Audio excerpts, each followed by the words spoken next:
Missed an episode of your favorite podcast? Choose from over a decade of content in our archives, not just the latest episode. All free at GCNlive.com. This is your call to action. Get prepared, America. Economy, survival, energy, disasters. This is USAPrepares.com. Informative radio, educational radio. Interact now by emailing instructor@USAPrepares.com or text at 434-390-7953. Class, please take your seats. Now, your instructor, Vincent Finelli. Yeah. Everyone all set? Cocked? Locked? Here we go. Your dial set correctly to USA Prepares. Thank you for being in class with us today. Jason's engineering the broadcast in Minnesota at Genesis Communications Network, GCNlive, Live.com, if you'd like to listen to the archives, if you'd like to listen live. Also, telephone listen line, 712-770-9418. That's the Global Star listen line, 712-770-9418. If you'd like to call us, we'll pay for the call, 866-582-9933. As always, please stay on topic. I'm delighted to be broadcasting with and have been anxiously awaiting broadcasting with my very dear friend, Captain John Ragan. Welcome, Captain John Ragan. Good morning, Vincent. Okay, so Captain John. Good morning, Vincent. Good morning, John. That's the last of the good, right? We're done with all the good things that we're going to be talking about. Is that right? Well, today even the good news is bad news. Yeah. That's what I was thinking. And Captain John, this is an anniversary. Would you please share with our class why it's an anniversary? Well, 8 years ago tomorrow was the first time I was on air with you talking about the financial state of the union, and that was still more than a year before the book was published. And I tell you, it really seems like a lifetime ago, but it's only been 8 years.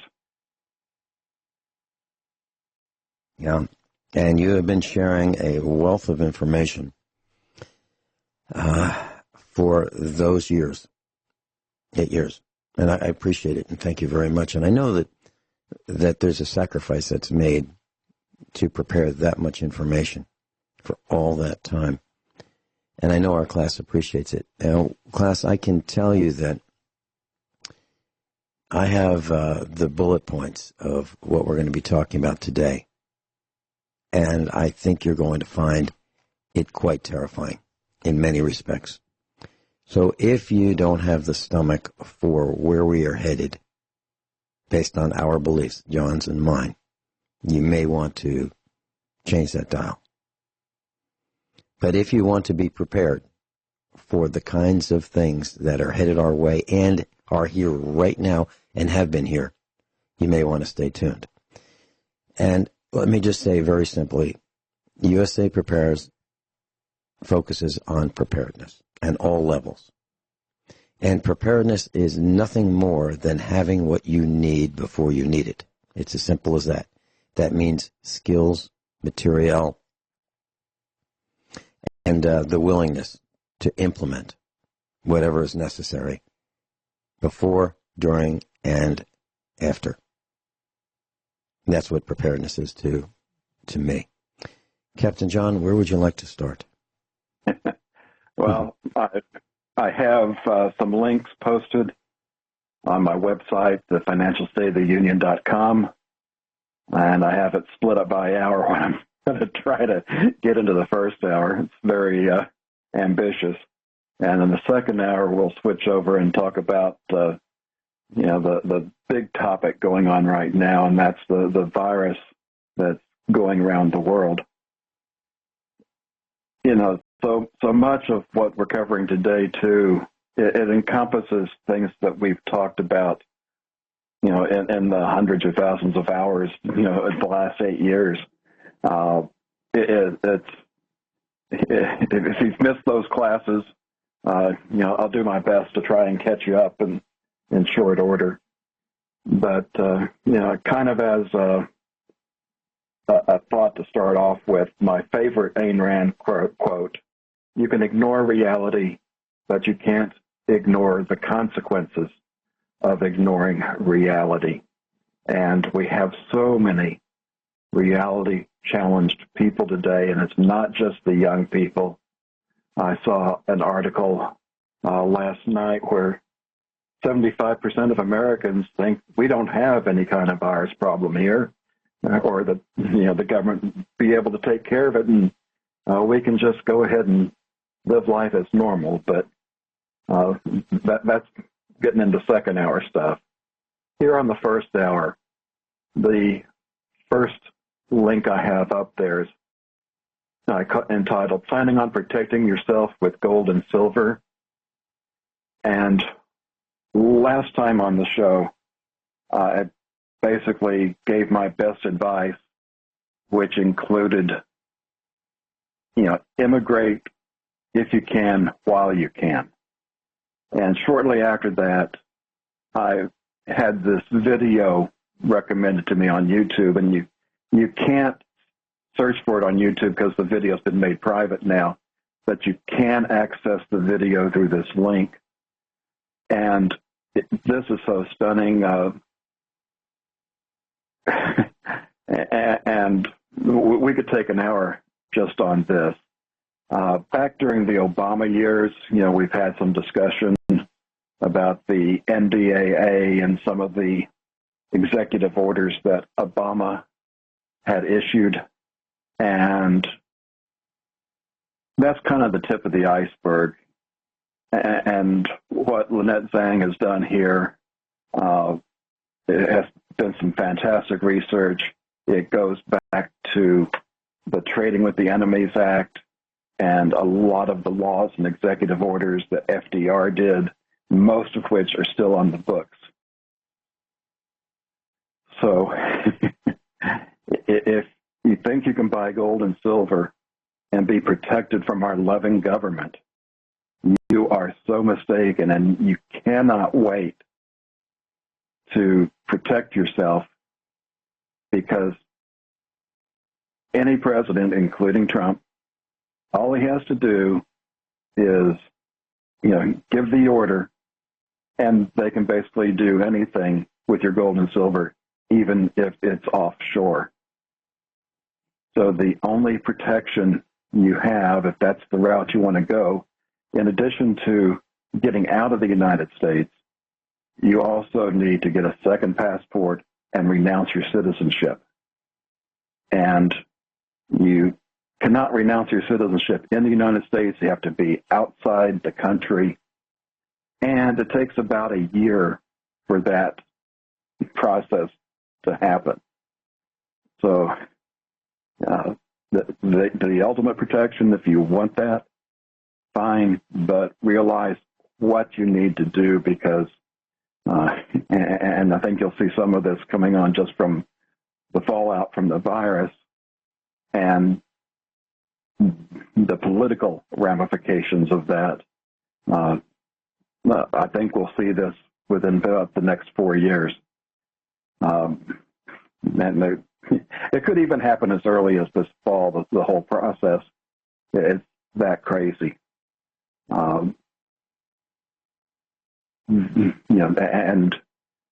This article has the text that you see in the video, and you'll be able, if you want to run down all the laws and executive orders yourself, you can do that. But trust me, we are more enslaved than what you believe. Vincent, do you have any comments on that one? No, not yet. But I have said in the past that if you think you have assets and you've entrusted them to someone else to hold them for you, you've lost your mind. Because if you can't control it, touch it, keep it with you, you don't own it. So there was a guy many years ago who took a speaking slot that I had at a preparedness expo, and I was thrown out of it. And this guy was talking about buying silver on shares. And, of course, you don't need to control it, according to this guy. You just have it held for you at Wilmington Trust in Delaware. So you would buy a fraction of some amount of silver, and you'd pay every paycheck to accumulate silver, and silver would be bought for you when you had enough money in your account to buy it. So you would have an automatic deduction that those sums would accumulate, and at some point in time, that would be used to purchase silver at some price that you had no control over.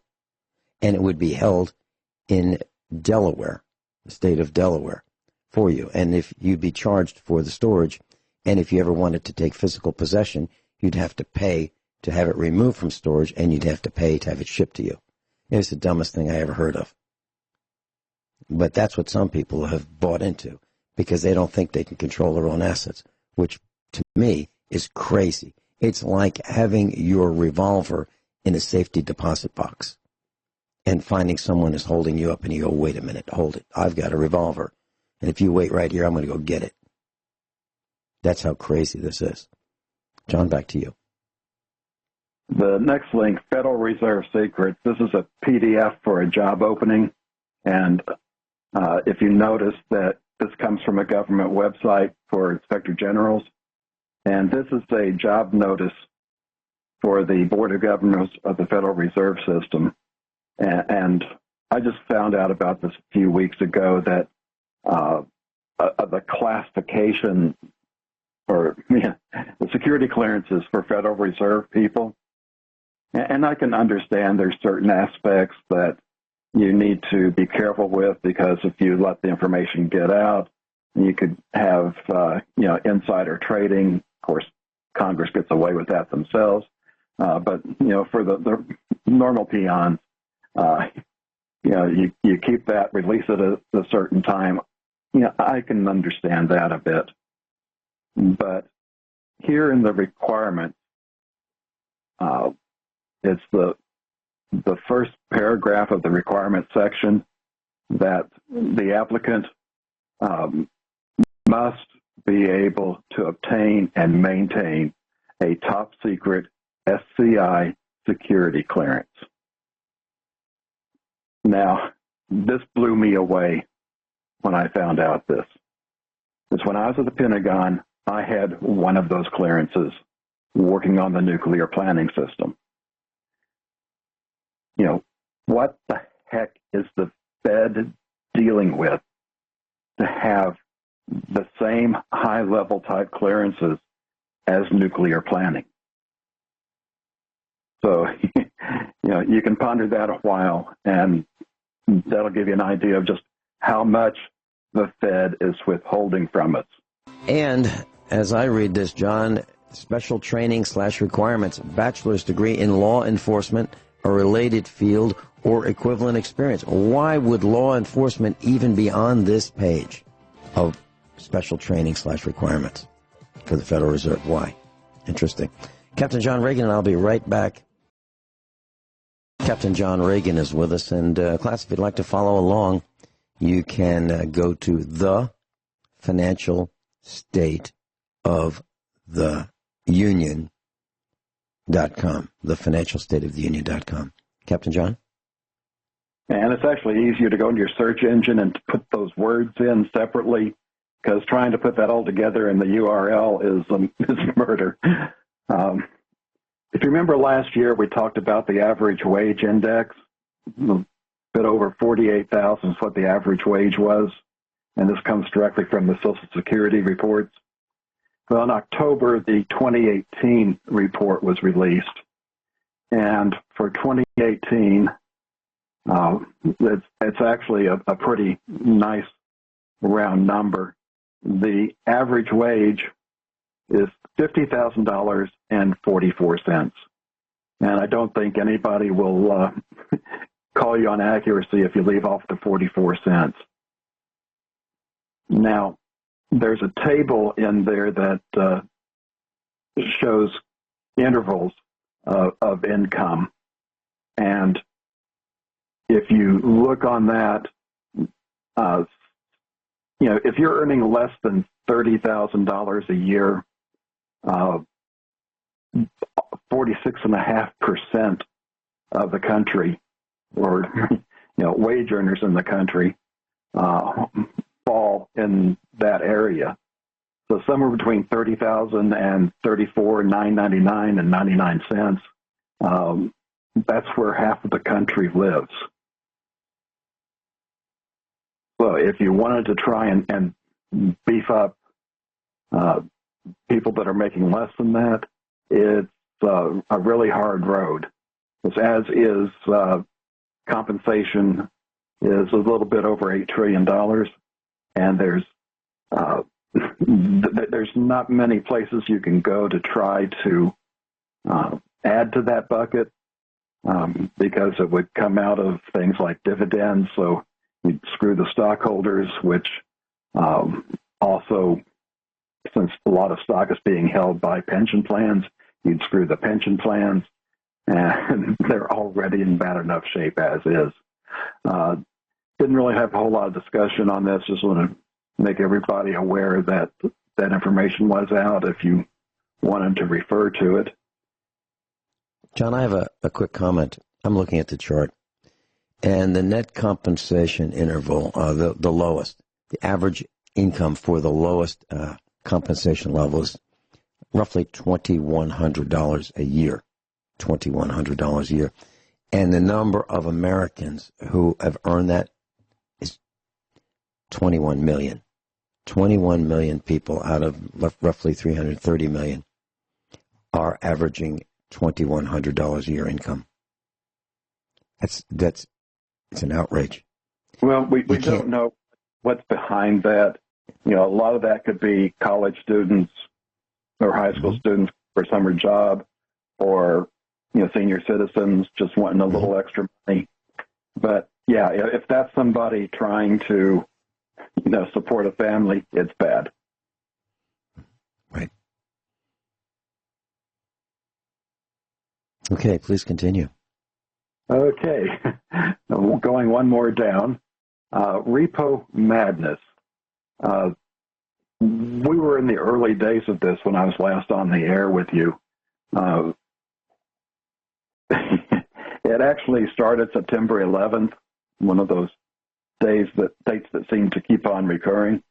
But September 17th is when it really started hitting the news, and the Fed had to take action.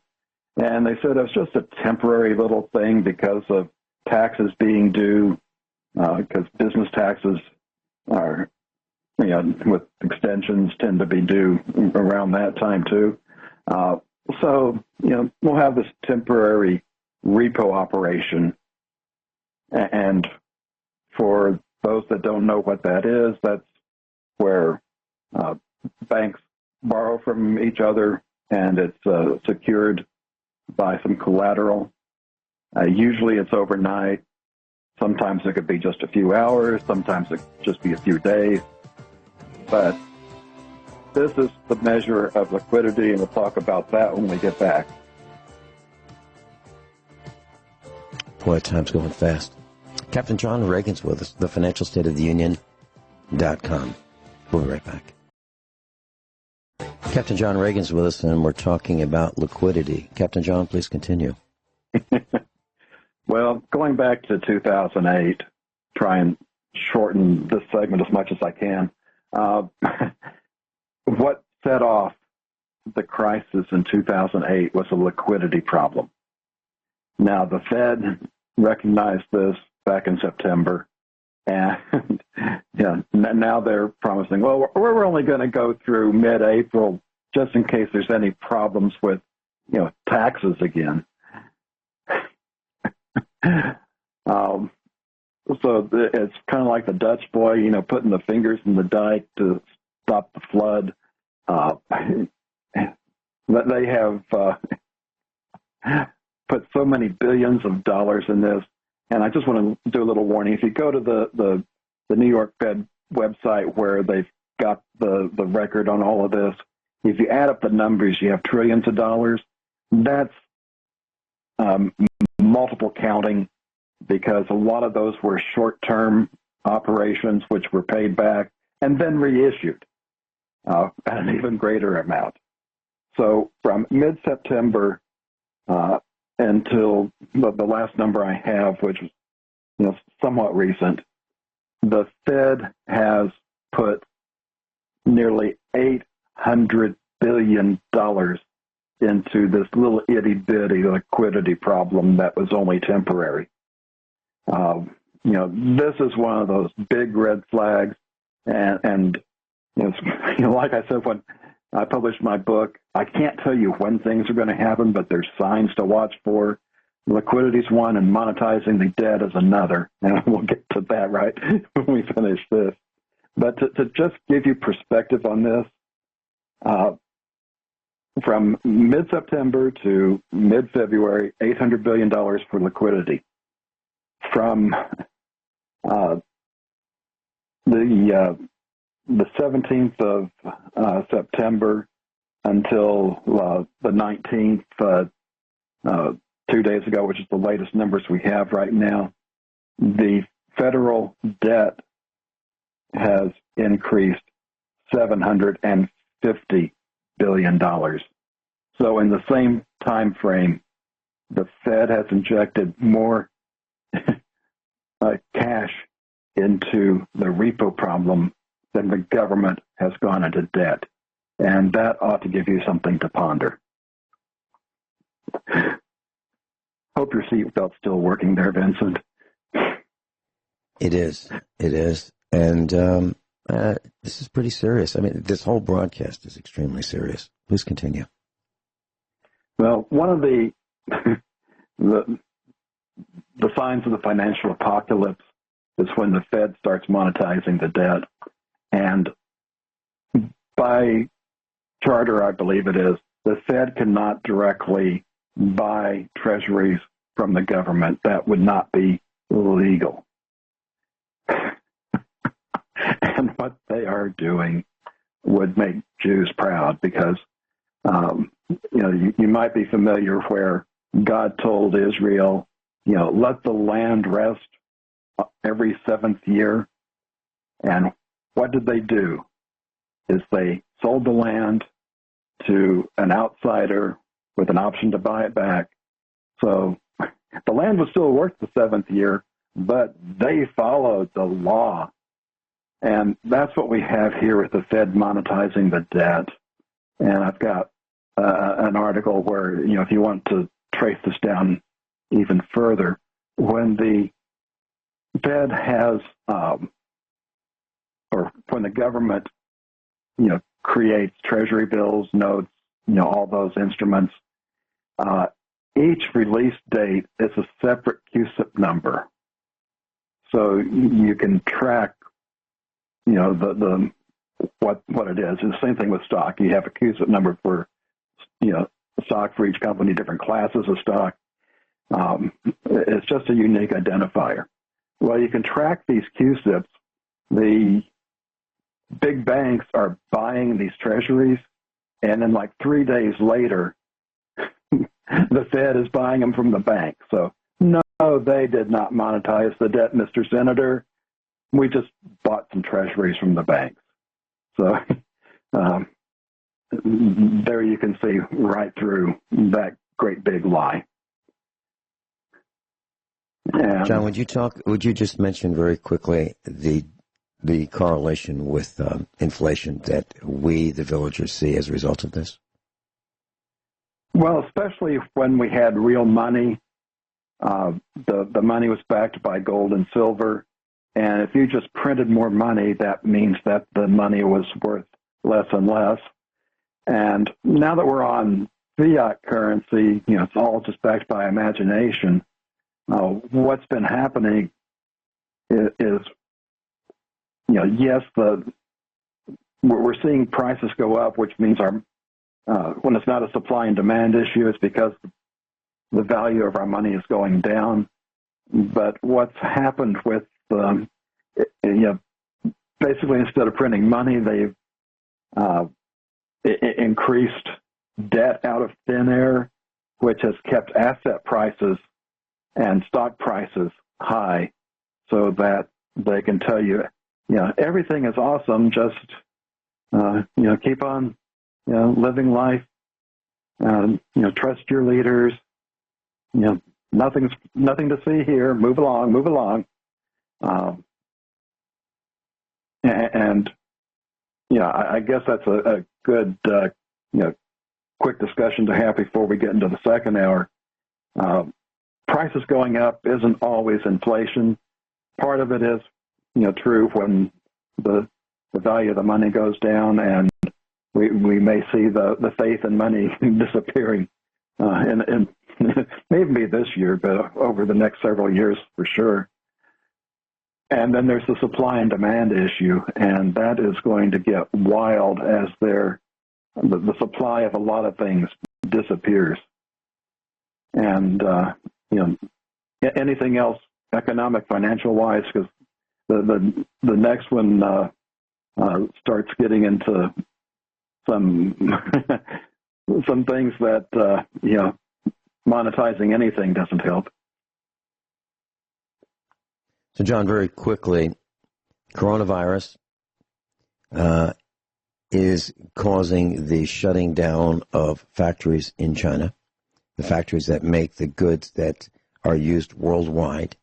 The Chinese factories make parts that go into assemblies that use lots of parts, and if just one part is required for a finished product, and China is the source for that part, that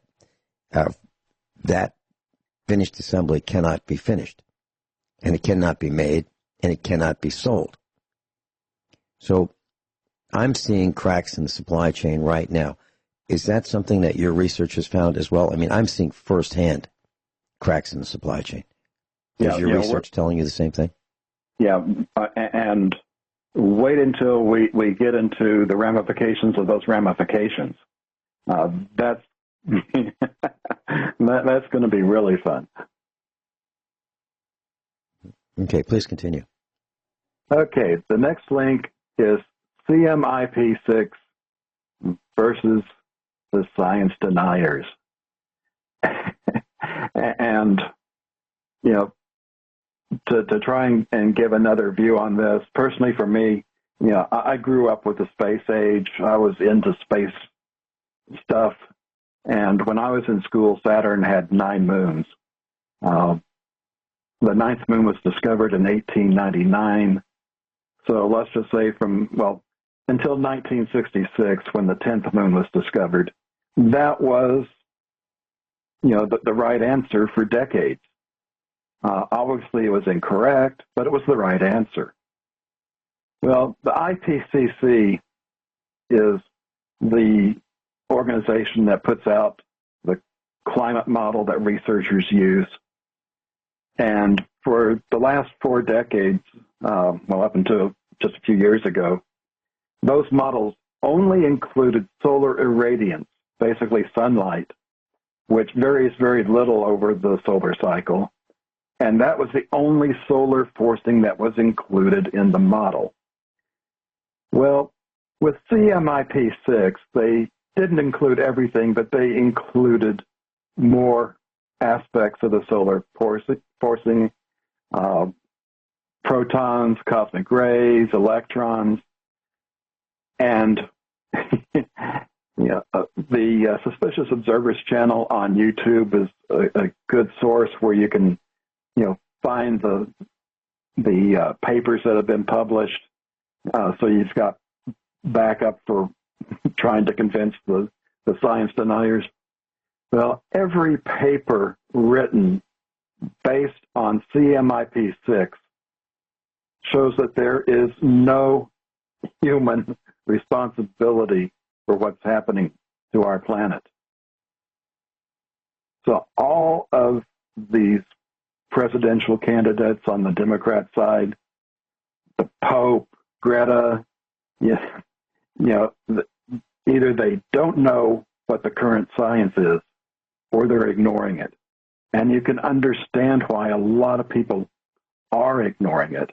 Because if you've been out there as an expert for the last 40 years saying, human-produced CO2 is what's causing our problem, and we've got to reduce that or we're going to destroy everything, what credibility do you have? You say, oops, I was wrong. It was really the sun. And then the second factor on top of that is you don't get any money for your research unless you follow what the accepted science is. And right now the accepted science is, Saturn has 9 moons, or you might want to phrase it as, the Earth is the center of the universe, but it is not human-generated CO2 that's causing our problems. And that's going to be an interesting, track to follow, because it's very, very hard to get people to change their views once they've been indoctrinated that long. And underneath that link, there's a link to the Climate Forcing playlist on YouTube. So all the videos that Ben Davidson has done on this topic, you can find there. It is well worth your time to watch. Anything on that part before we really go down the rabbit hole? No, let's go down the rabbit hole. Oh, boy. What's the connection between the frozen mammoths in Siberia and the Appalachian sediment in the Grand Canyon and Utah? And I would assume, which might be a bad assumption, that people know about the frozen mammoths. They were flash frozen, fresh flowers still in their mouth, and food's undigested in their stomach. And I'll try to finish this section off when we get back. Captain John Ragan's with us, and he's raising the bar. He's challenging you to think deeper, wider, and do more research on your own. And for that, I appreciate what Captain John is doing right now. Captain John Ragan's with us, U.S. Air Force Reserves, retired. It's great to be back broadcasting with you, Captain John. Thank you for being with us. Wiping those smiles. Wiping those smiles off our face, and that's what you do by bringing us the truth. Please continue. I need to go back just a second. I forgot to mention a couple of things on repo operations. The very same day I found out about the Fed having security clearances, especially of that nature, was the same day I found out that China is also doing its own repo operations. And it was a few days after that I found out that India is also doing repo operations. So if you look, the 3 most populous nations on Earth, China, India, and the United States, all 3 are doing repo operations to keep the banks operating because they don't have enough liquidity. And if you, I hope I can, get the seriousness of that across. If you don't have a financial background, it might be tough, but when that liquidity dries up, it's like, you lose the oil in your engine. Your engine seizes up. That is how serious this is. Now, even more serious than that, talking about the frozen mammoths, they were frozen so quickly that the digestion of the food stopped. We cannot take an elephant today and freeze them quick enough to stop the digestive process. That's how massive the temperature change was for that. And surprisingly, I found another connection above what I found here in the Appalachian sediment. It was, I don't know how many years ago, I saw the article where scientists found sediment in the Grand Canyon that came from the Appalachians. If you're not good with your geography, those are the mountains on the East Coast that start in Georgia and go north.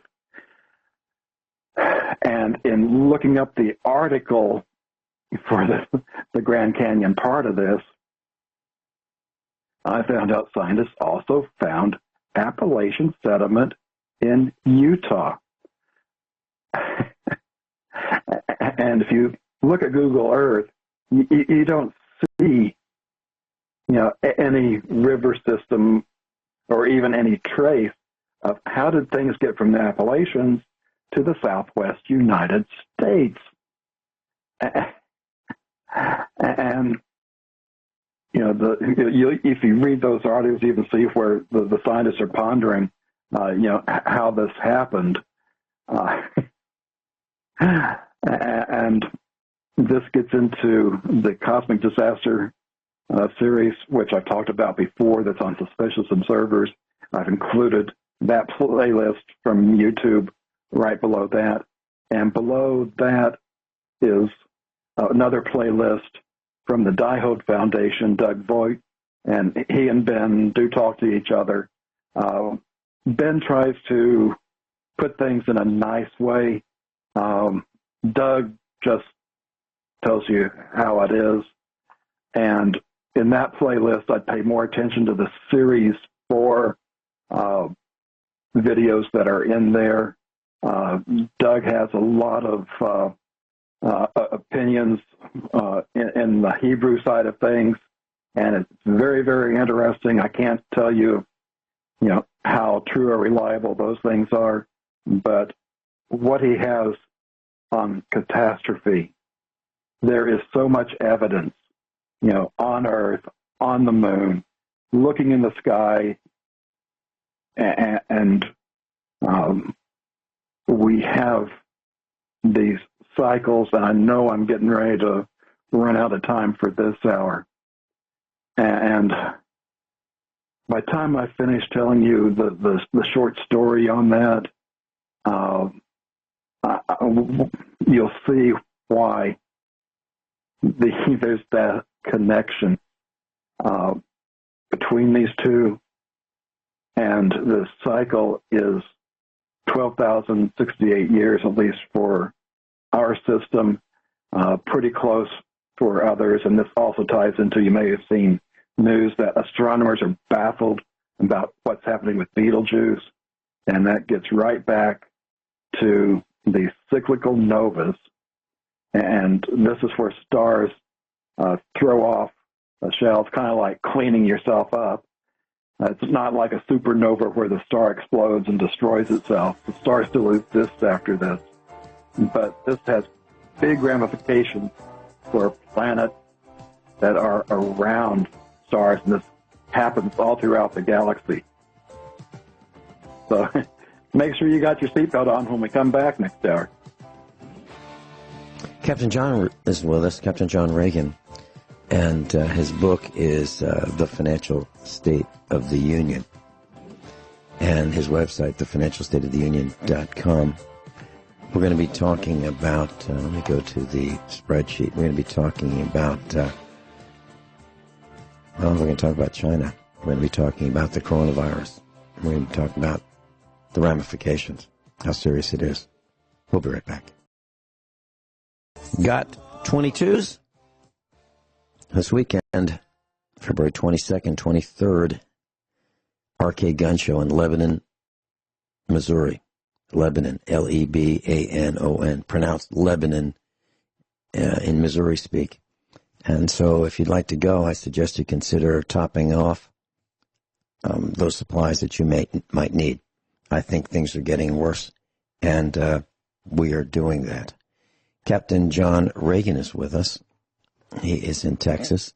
And Bob in Michigan, welcome. You're on with Captain John Ragan. Bob, are you there? Bob? Hey, Bob. Oh, okay. Sorry about that. I saw a call, and he's not calling for us. So, Captain John Ragan, please continue. Well, there's lots of cycles out there. One is called the Gleisberg cycle. It lasts almost 90 years. And if you were born before 1958, you were born in the last Gleisberg cycle. the end of the cycle that we're in will be in 2046. And it's expected to be the fall, and Doug Voigt thinks that the Bible has October 16th encoded in it, but he doesn't insist that that's going to be the date, but he will say that it will be sometime between September and December of 2046. And if you go and research, the weird activity the sun was doing in December of 1957, that's just a normal Gleisberg cycle. Now, every 136 Gleisberg cycles, which is where the 12,068 years comes from, the sun basically cleanses itself. It's, everything that's, collected on the surface gets thrown off. And trying to put hours into minutes is fun. Have you ever wondered why the planets rotate? What made them start to rotate and go that direction and everything?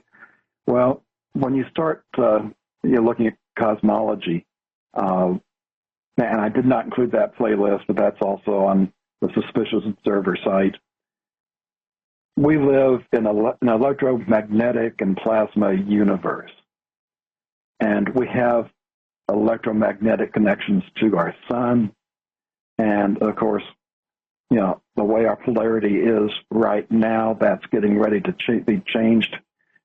Sometime in our future, it's been changing faster than most scientists thought it possibly could in the amount of time that this has been going on.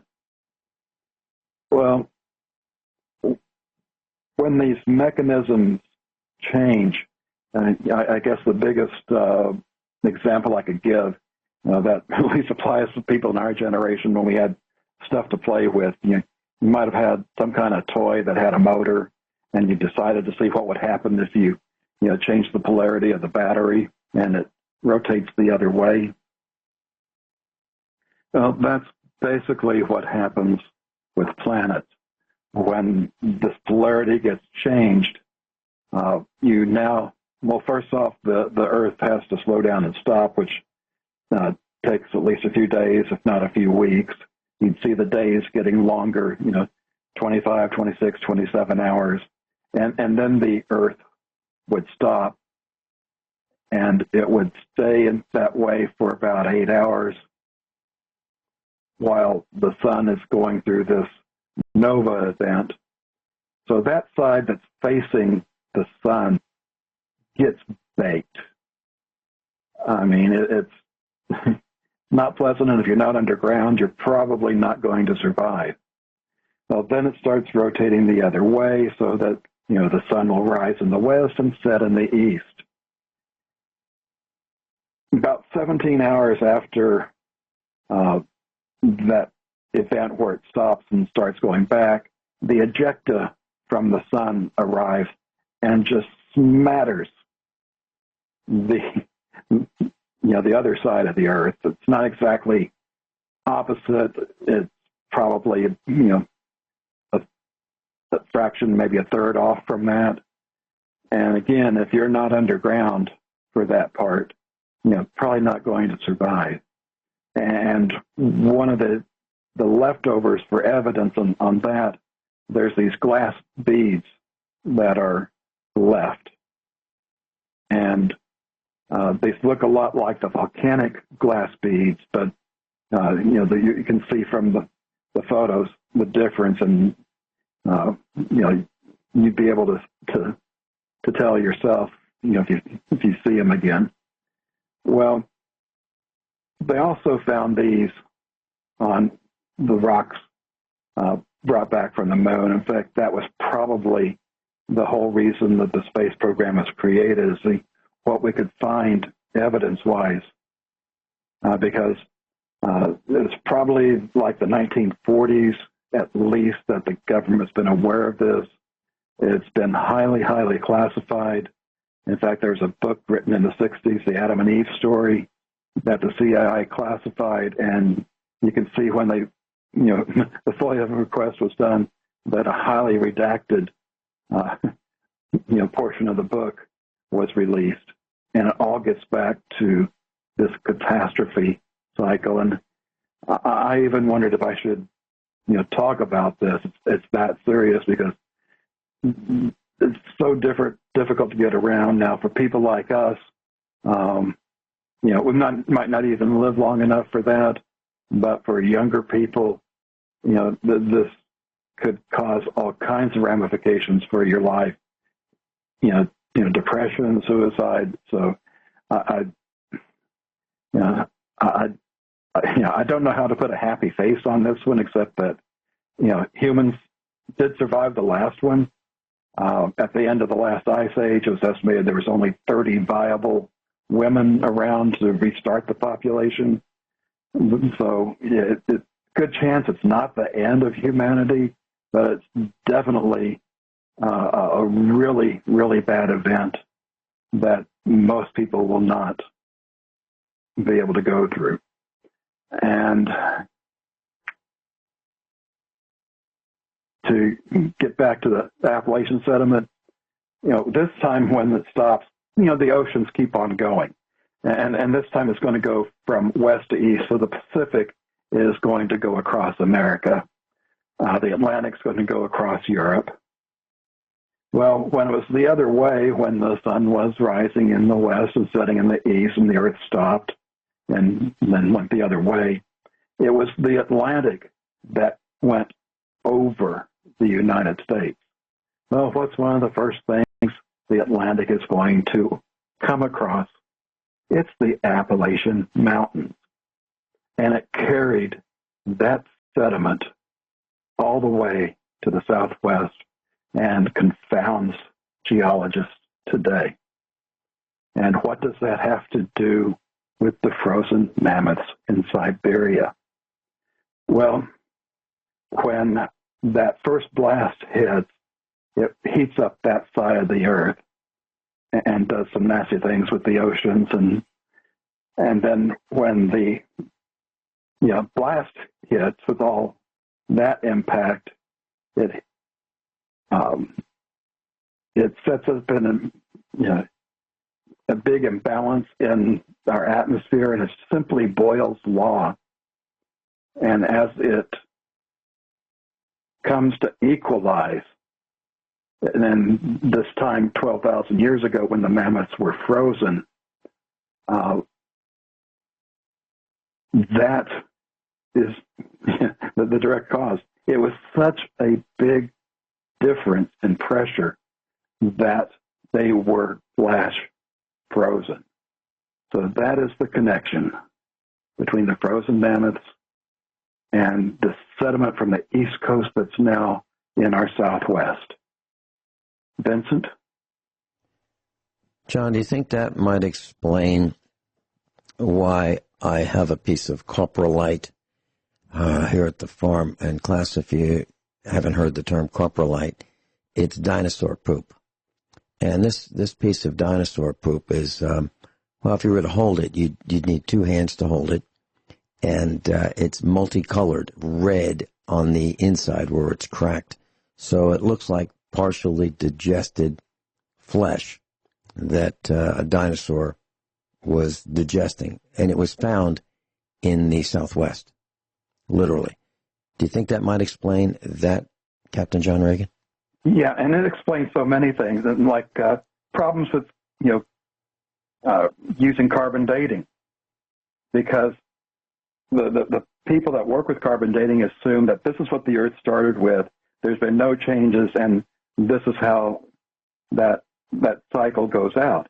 Well, when this ejecta comes from the sun, it's got its own new set of carbon isotopes, and that's why they're confused, because okay, we've dated this strata, it's this old, and the strata above that is older, How did that happen? You know, it's not that it's older; it's that the isotopes changed. Very well said. And you know, thinking about, you know, just driving the country when I was young, especially going from, you know, Texas to Missouri, and you're seeing all these formations where they, you know, went through, you know, the tops of hills or mountains, and you're seeing how, you know, the crust is folded and different layers and everything, and you wonder, how the heck did that happen? Well, duh. It was probably the sun.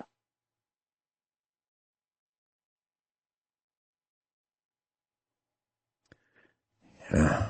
I'm trying to put this in perspective with the coronavirus. You know, coronavirus is no big deal compared to what you're talking about. It's just a little glitch.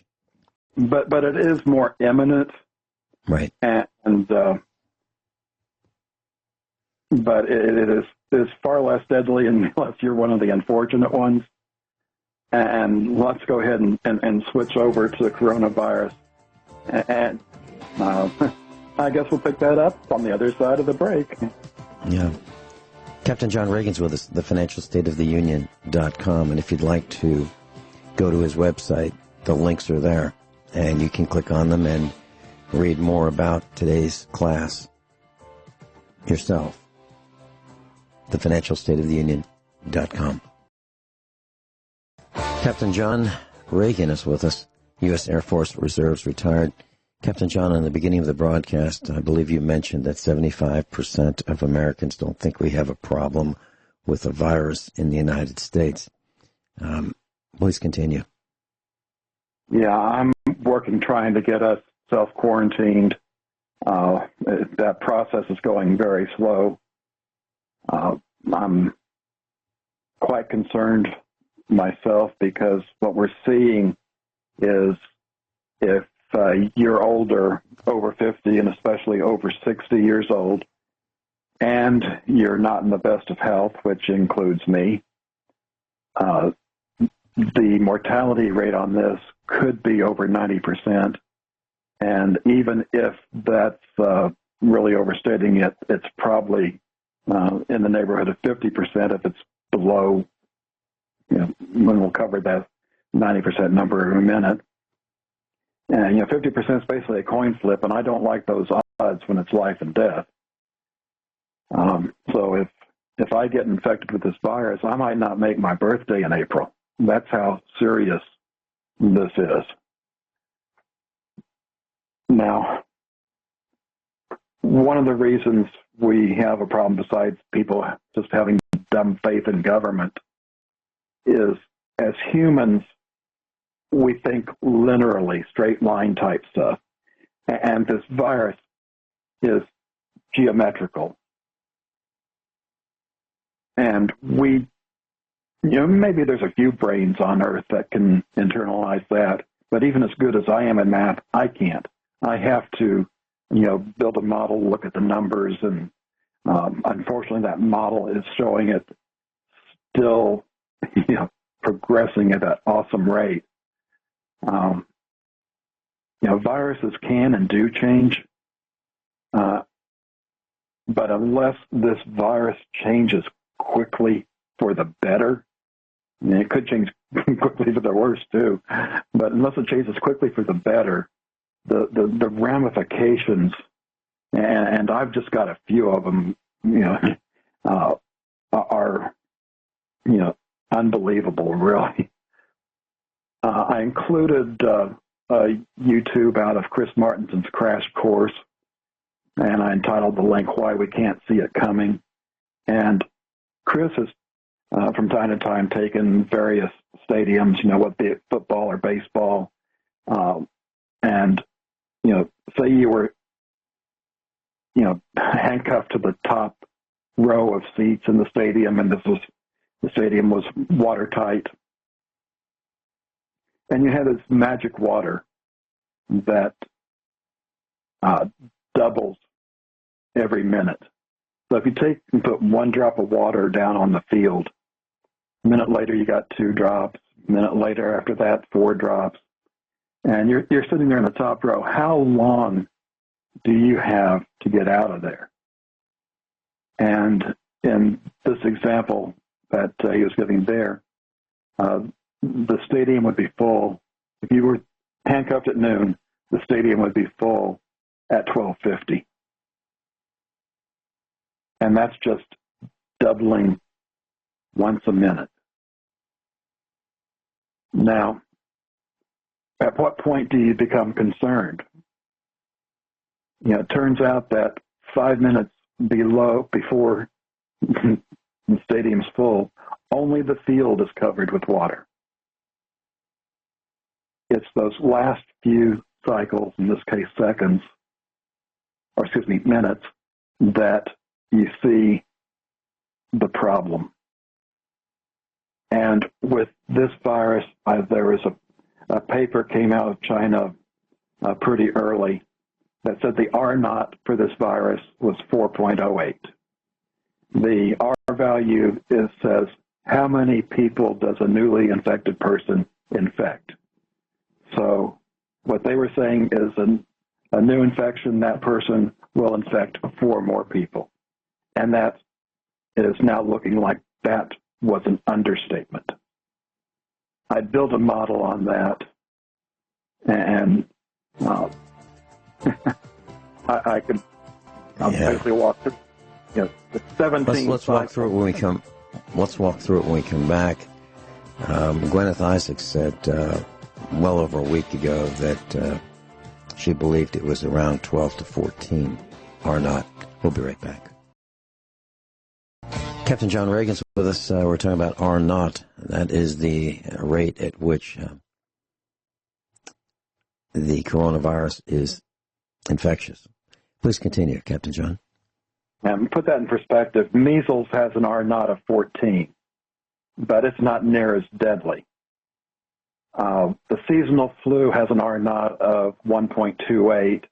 That basically means for every 4 persons that get infected with the flu, those 4 persons will infect 5 people.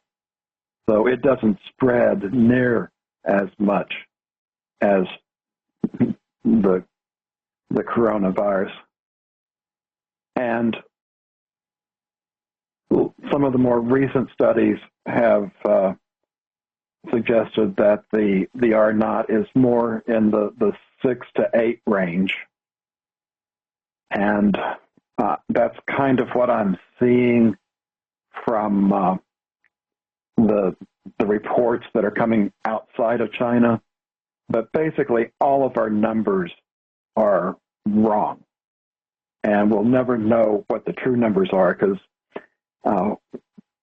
what's happening is, I guess back up again, this virus is not going to depopulate the world. It can put a dent in it, but most people are going to be fine, like I say, unless you have underlying health conditions. If you're under 50, you still have some deaths, but most people they're saying about 82% of people that catch it will have a mild infection, and it may be so mild that they don't even know that they are infected, which is again scary because that means they're running around infecting other people. And going back to the model, just using the 4 for the R naught and using 1 week for the cycle, which appears to be pretty close from date of infection until you show symptoms. And that's kind of what I'm using as a cycle. And then for 3 weeks there, that has worked pretty well. Going at that rate, and I used a start date of December 10th. At that point, it only takes 17 cycles to infect everybody that could be infected. Based on this model, that would be like the 7th of April. Now, if the R naught's higher, which it appears to be, that means that we reached that before. Now, life doesn't work just strictly based on, numbers. As you get towards the end there, where you're infecting, millions and even billions more, it gets difficult for a newly infected person to find a person that hasn't been infected. So you can't infect an infected person, therefore it could take longer to saturate everybody that's going to get it. They also say that the rate of infection for this is about 83%, meaning that if you expose 100 people, 83% or 83 would get infected. So that basically gives you a maximum number of cases for the world of about 6.5 billion. And then it comes down to what is the mortality rate on that, which is, again, very difficult to determine. If it ends up being 6%, that turns into close to 400 million deaths, which would be 5% of the world population. Even if it's down, this one study suggested 2.3%, and even if that is true, that makes it 23 times more deadly than the seasonal flu, which has already claimed 10,000 in the United States this year. So it's really a nasty thing.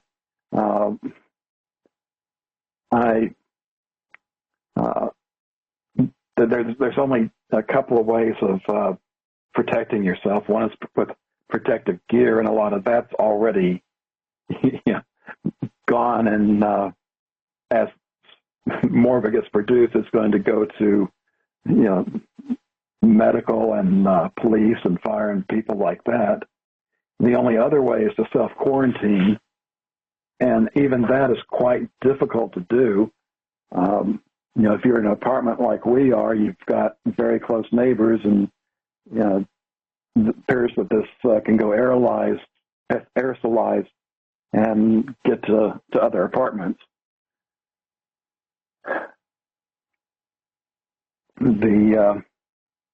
And there's other problems with self-quarantining. One, you might have to go to work. You can't work from home, and so you don't have the money to do so. You would need to stock up, I'd say, at least 2 or 3 months of food. And the good news is it doesn't have to be expensive freeze-dried survival food. It can just be, ordinary food that, works on the shelf, or you can put in the freezer, and just to get through the bad part of this. And let me get back to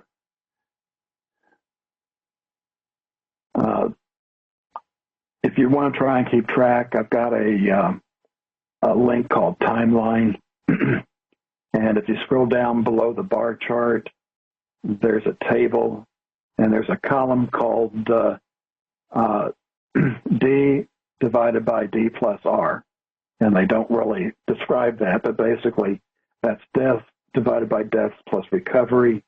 And as this thing plays out, that becomes deaths divided by everybody that was infected. And today, actually it was yesterday, 2/20,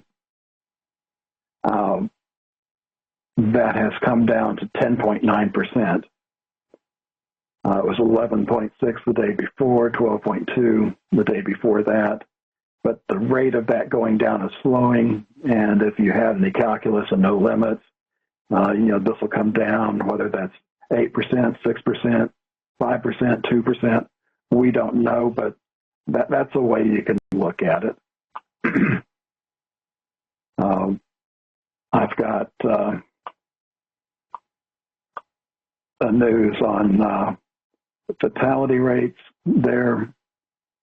This came out of where China had done a press conference, and somebody took that information and backed it into numbers. basically for every 100 people, 82% are mild, and he assumes 100% recovery on that. China said that of the serious people, 6 recovered, and of the critical, 1% recovered.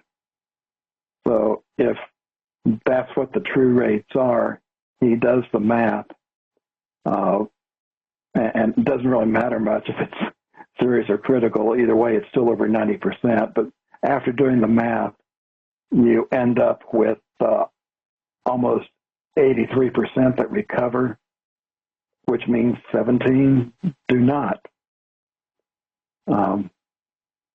suggesting a 17%. And we're just not going to know. And even with China, first off, we're not very good at diagnosing or confirming what is a case. If you use the test kits, you're not testing a lot of people, especially if they're mild cases. And even when you do test, we found out there, I got the link, test kits fail, that we've got 50 to 70% of test kits are giving false negatives. That means the people have the virus, but the test kit is saying, no, you don't. And I got so frustrated last night. I was watching Chris Martinson's update, who does one pretty much every day, and it contrasted the information coming out of Singapore, which is fantastic. You know, tells you how many cases, their age range, the recovery rate, and then you get over to the United States, and especially in Florida, oh, we're sorry, it's a secret. And he even pulled up the law that they were trying to use, and the law specifically states if it's an infectious disease, that's an exception to the privacy. But they, and even beyond that, the last I saw, the United States only has 200 test kits in a country of over 300 million. So if you don't get the test, you don't have a case. And voila, we're just fine. Africa didn't even get test kits in the continent until February 7th. You know, Iran was surprised when they had 2 deaths from it and didn't have any cases reported. The reason there's no cases is we don't have test kits or test kits that work. And you know, like I say, you're not even testing the mild cases. These test kits only test for the virus. They don't have a test kit to test for antibodies, which would be a whole lot more helpful if we had them. And if I don't hurry up and switch over to implications of this, we are going to run out of time. Do you have a comment before we get down to those? Yeah, I really wanted to make sure we covered that today. Supply chain ramifications and other ramifications. Please do that. But there's people now realizing, even in the mainstream, that we got a supply chain problem, and that's even going to take a while to ramp up. But oh my gosh, the economic part of this, they're going to tell you we're going to have a V-shaped recovery, kind of like when we have a big snowstorm in the Northeast and it cuts out a lot of the transactions for a month. Well, once the snow goes away or the ice goes away, people buy what they were going to buy. And that's not necessarily going to happen for a lot of reasons, especially, if like I said, if we have a 6% case fatality rate, 5% of the world's population, here in the United States, our GDP, they say, is driven 70% by personal consumption. Well, I don't think those dead people are going to come back and buy anything more. So talk about, like a 3.5% hit to GDP, that's permanent. John, when we come back, can you talk about some of the things that are disappearing?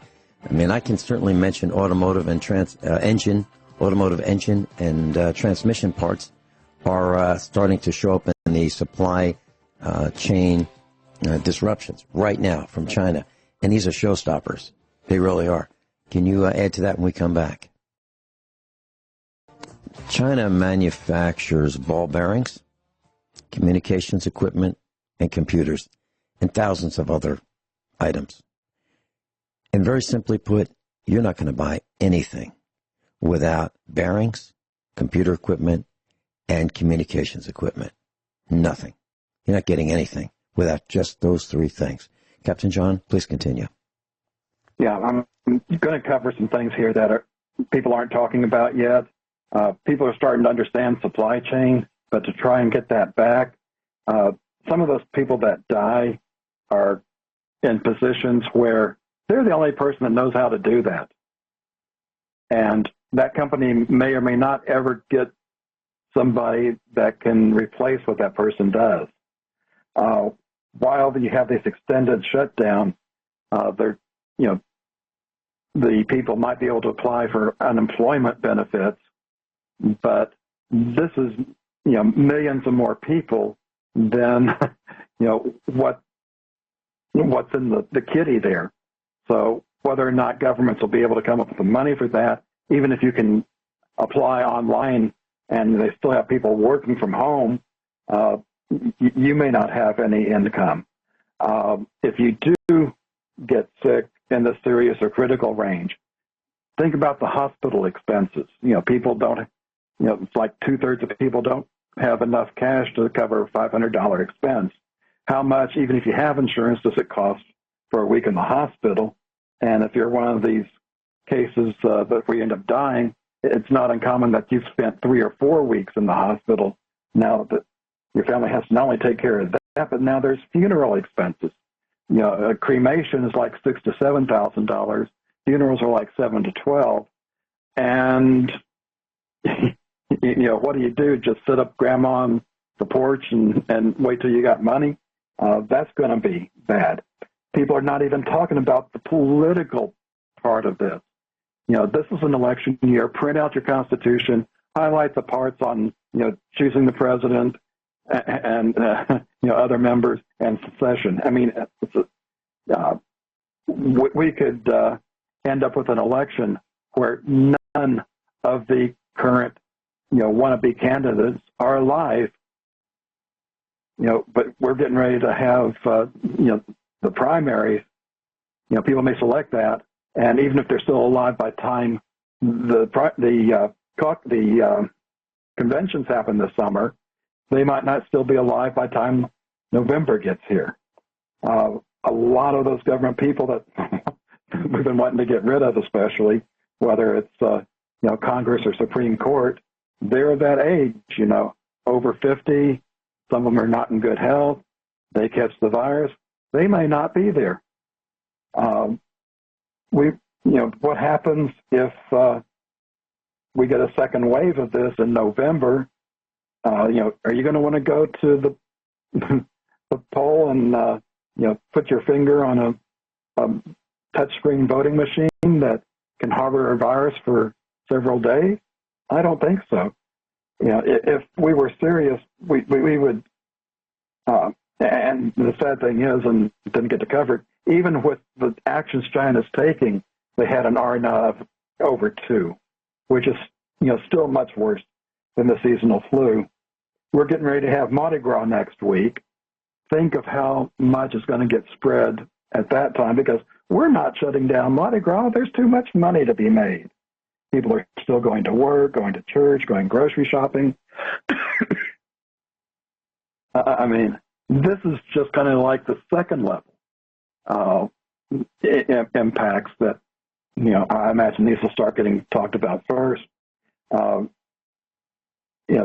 Shealy has, given his recommendations on what to take. C and D especially are critical.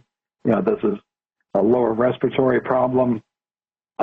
Make sure when you do your C, you take it multiple times a day. It's like if you do like 500 milligrams 6 times a day, and I wouldn't wake up to take it, but if you happen to be up and it's been 3 hours since you had one, go ahead and take one. Follow his recommendations on vitamin D. And again, when you take vitamin D3 orally, you also need to take vitamin K2 or you end up with calcium in the wrong place. And,